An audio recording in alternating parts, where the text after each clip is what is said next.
Manufactured విట్నెస్లు. అంటే ఒక నేరంతో ఒక మనిషికి సంబంధం ఉండదు, కానీ ఏకంగా వీళ్ళకి సంబంధించిన ఒక వ్యక్తిని క్రియేట్ చేస్తున్నారు. ఆయన చేత ఆయనను అప్రూవర్ అంటున్నారు, ఆయన చేత ఇష్టం వచ్చిన మాటలు మాట్లాడిస్తున్నారు, ఒక ఎవిడెన్స్ మ్యానుఫ్యాక్చర్డ్ ఎవిడెన్స్ క్రియేట్ చేయిస్తున్నారు. ఆ మనిషితో ఈ మనిషి పేరు చెప్పిస్తున్నారు, ఈ మనిషిని ఇలా అరెస్ట్ చేస్తూ ఉన్నారు. ఇంతవరకు ఎప్పుడు హిస్టరీలో ఇటువంటి కార్యక్రమాలు ఎప్పుడు జరగల.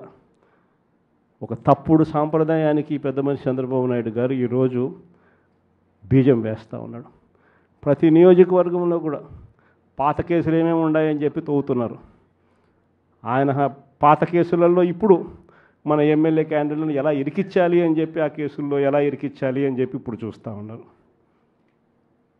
ఏ తప్పు జరగకపోయినా కూడా యాక్టివ్గా ఎవడైనా కార్పొరేటర్ ఉన్నా, ఎవడైనా ఎంపీటీసీ ఉన్నా, ఎవడైనా జెడ్పీటీసీ ఉన్నా, లేకపోతే ఎవరైనా లీడర్ ఉన్నా సరే విజిలెన్స్లో ఎలా ఇరికించాలా, తప్పుడు కేసు ఎలా పెట్టించాలా అనే సంస్కృతితోనే ఈరోజు పాలన సాగుతూ ఉంది.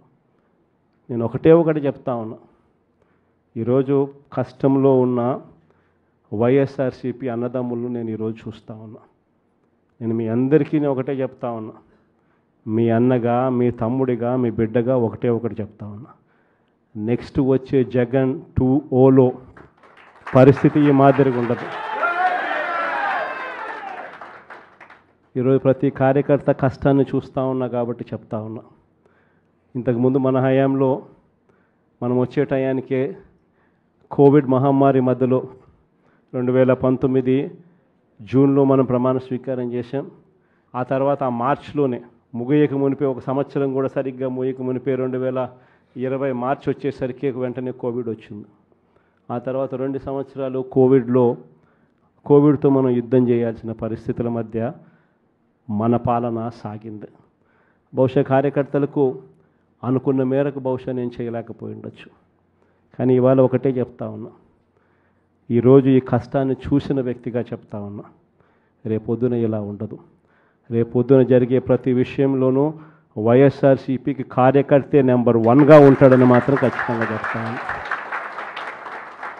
ప్రతి కార్యకర్తకు నేను ఒకటే చెప్తా ఉన్నా, ఎవడెవడైతే మీకు అన్యాయం చేశాడో పర్వాలా, అన్యాయం చేయండి, చేయించుకుంటాం, టైం మీది, కానియండి, కొట్టండి అని చెప్పి చెప్పండి. ఆడు ఎవడు ఏం చేస్తూ ఉన్నాడో పేరు రాసుకోండి. రెడ్ బుక్ అని నేను చెప్పను, కానీ పేరైతే రాసుకోండి. మీరు ఏ బుక్లో రాసుకున్నా పర్వాలా, పేరైతే మీరు రాసుకోండి.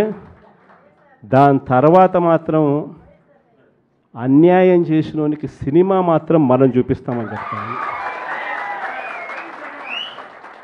ఆ మనిషి రిటైర్డ్ అయి ఉన్నా కూడా లాక్కొని వస్తా, ఆ మనిషి దేశం విడిచిపెట్టిపోయినా లాక్కొని వస్తా. ఎవరిని వదిలిపెట్టేది ఉండదు. ఒక్కొక్కడికి మాత్రం సినిమా మాత్రం ఎలా చూపించానో అలా చూపిస్తామని మాత్రం చెప్తాను. ఖచ్చితంగా వీళ్ళు ఏదైతే నాటుతున్నారో, ఏదైతే ఇత్తుతున్నారో, ఇది రెండింతలు వీళ్ళకు పండే కార్యక్రమం కూడా జరుగుతుందని మాత్రం ప్రతి కార్యకర్తకు గట్టిగా చెప్పండి.